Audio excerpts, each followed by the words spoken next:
তাই 38 পয়সা কোথায় বাড়লো? হ্যাঁ, ওই যে জিএসটি, মূল্য বৃদ্ধি না সরকারের আয় বৃদ্ধি, বোঝা গেল না?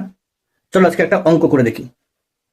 চিনির দাম গত এক মাসে 48 টাকা প্রতি কিলো থেকে 56 টাকা প্রতি কিলো হয়েছে, অর্থাৎ 1 কিলো চিনির দাম বেড়েছে 8 টাকা। তো দেখা যাক এই চিনির দাম বাড়িয়ে সরকারের আয় কিভাবে বেড়েছে। চিনি এসেনশিয়াল কমোডিটির মধ্যে পড়ে, তাই চিনির উপরে 5% জিএসটি। তো চিনির দাম যখন 48 টাকা, তখন জিএসটি ছাড়া চিনির আসল দাম 45 টাকা 71 পয়সা, আর জিএসটি 2 টাকা 28 পয়সা। রাউন্ড অফ করলে প্রায় 48 টাকা 1 কিলো চিনির দাম। এবার চলে আসি বর্তমান দাম।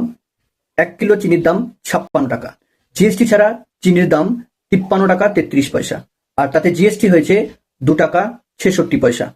তাহলে আমরা একটা সোজা হিসাব করি। চিনির জিএসটি ছাড়া দাম 45 টাকা 71 পয়সা ছিল, সেটা বেড়ে 53 টাকা 33 পয়সা হয়েছে।